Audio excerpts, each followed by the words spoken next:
Hello ជំរាបសួរបងប្អូនទាំងអស់គ្នាថ្ងៃនេះមកបើកប្រអប់brand Dokiyo ហ្នឹងហើយបងប្អូន brand នេះល្អប្រើបងប្អូន brand របស់ជប៉ុនល្អប្រើដុំនេះលេខ6000បងប្អូនលេខ6000ហើយដុំនេះខ្ញុំចាប់ផ្ដើមលេងស្ទូចពីប្រភេទដុំហ្នឹងយកទៅបបកផងយកទៅស្ទូចត្រីឆ្លាំងផងនិយាយលេងបានទាំងពីរប្រភេទបបកស្ទូចហើយធ្លាប់បានយកត្រីឆ្លាំងមួយប្រហែលជា1គីឡូជាងខ្ញុំហៅត្រីឆ្លាំងតែប៉ុណ្ណឹងប្រហែលជាត្រីគេហៅមួយទៀតខ្ញុំភ្លេចចឹងណាបងប្អូនហ្នឹងហើយវាដូចត្រីឆ្លាំងចឹងដុំនេះល្អប្រើធន់ហើយល្អប្រើហើយត្រី1គីឡូជាងហើយទាញមកឆ្ងាញ់បងប្អូនអត់ពិបាកទេហើយយកទៅបបកដៀបបកឆ្ដោឲ្យបានលេខ6000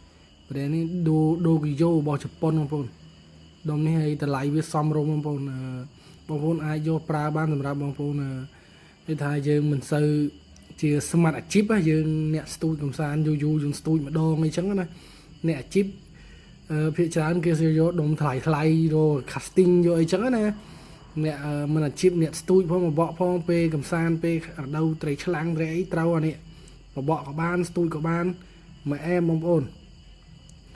ហើយដុំនេះតម្លៃវាពីមុនឡើយវាតម្លៃរៀងក្រាន់ដែរដល់ពេលឥឡូវវាចុះថ្លៃបងប្អូនវាចុះថ្លៃព្រោះអីវា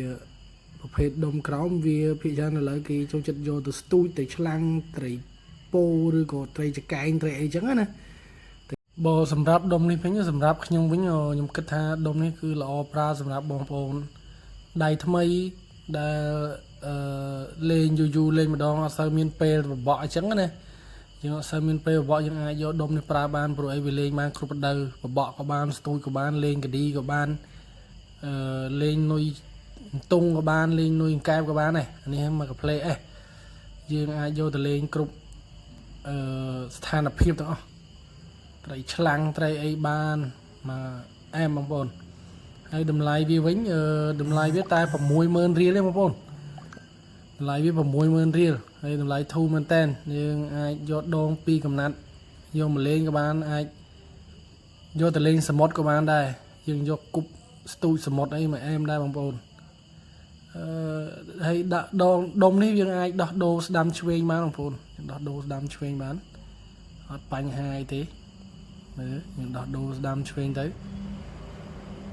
ចង់ខាងឆ្វេងក៏បានចង់ខាងស្ដាំក៏បានដែរសម្រាប់បងប្អូនប៉ុន្តែបើយើងលេងដៃឆ្វេងល្អយើងគប់ហើយយើងមិនវាយដៃឆ្វេងហើយបើខ្ញុំលេងខុសបច្ចេកទេសថាចង់ព្យាយាមដូរដែរប៉ុន្តែអត់មានពេលលេងសោះឥឡូវបងប្អូន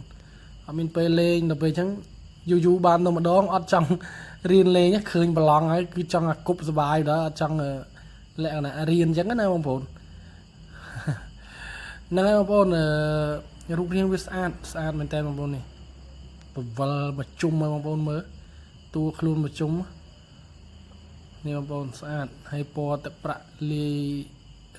ពណ៌មាសឆ្នោតអញ្ចឹងណាបងប្អូនអែមហ្នឹងហើយបងប្អូនមានចំណាប់អារម្មណ៍អាចទំនាក់ទំនងទិញបានតាមលេខទូរស័ព្ទ09781534និងលេខ1ហ្នឹងហើយបងប្អូនវីដេអូនេះមានតែប៉ុណ្្នឹងទេកុំភ្លេចជួយ Subscribe Channel YouTube ផងជួបគ្នានៅវីដេអូក្រោយអរគុណជម្រាបលាបងប្អូន